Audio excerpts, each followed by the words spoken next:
comment vivre l'amour fraternel.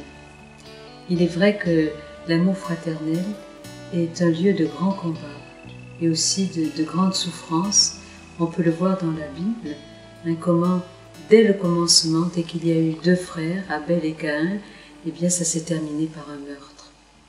Et parfois, il y a une violence de sentiments entre les frères qui est cachée, mais qui n'en est pourtant pas moins très, très profonde et très aiguë.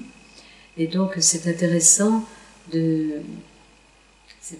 d'approfondir ce thème-là, de la relation des frères. En fait, c'est le lieu souvent donc de compétition, de comparaison dans la famille, parce que chacun aspire à l'amour exclusif de ses parents.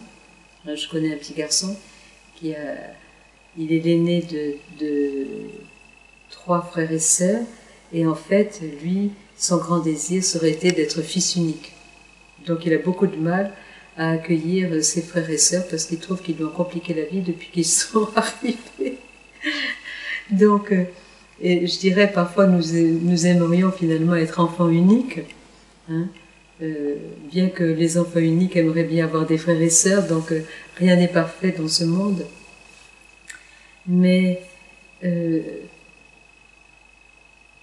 crois que là encore, notre relation dans la fraternité, la manière dont nous nous situons dans la fratrie, hein, au milieu des frères et sœurs, dépend aussi de la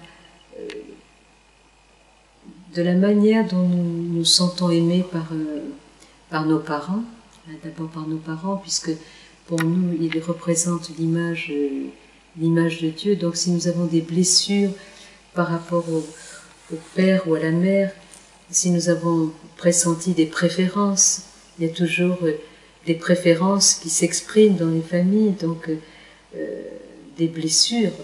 Hein. Alors, eh bien, toutes ces relations, il nous faut les mettre à la lumière de Dieu. Hein. C'est toujours, on revient toujours à ce regard tendre et aimant du Père qui, lui, nous aime sans défaillance, qui, lui, nous aime inconditionnellement, qui, lui, n'est que bienveillance, et je dirais, qui est amour et vérité. C'est-à-dire, parfois on peut ne pas accueillir un regard d'amour parce qu'on sent que la personne ne nous connaît pas vraiment en profondeur et on ne peut pas recevoir cet amour. Tandis que le regard de Dieu, c'est à la fois un regard qui nous connaît, qui nous comprend, qui connaît nos limites, nos faiblesses, mais en même temps qui garde cette espérance, qui croit en nous, qui espère en nous et qui nous aime. Alors, en fait, c'est toujours le même chemin. Le chemin, comme a si bien dit Philippe quand il dit à Jésus, mais montre-nous le Père et cela nous suffit. Hein? Et Jésus lui a répondu, mais comment Philippe, ça fait tant de temps que tu es avec moi et tu ne sais pas qui est le Père, qui m'a vu a vu le Père. Hein? Donc, vous voyez, nous devons rentrer dans cette intimité, ce qui nous guérit profondément, ce qui fait de nous des hommes et des femmes nouveaux, c'est de rentrer de nouveau, de retrouver l'intimité avec Dieu.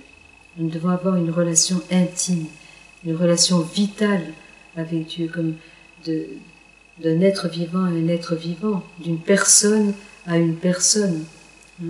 Comme disait la petite Bernadette, quand elle a vu la Sainte Vierge, elle a dit « Elle m'a regardée comme une personne ». Et c'était la première fois qu'on la regardait, qu'on lui parlait. La Sainte Vierge la vouvoyait, donc elle n'en revenait pas, parce qu'elle s'est sentie, à ce moment-là, elle s'est sentie être une personne avec toute sa dignité.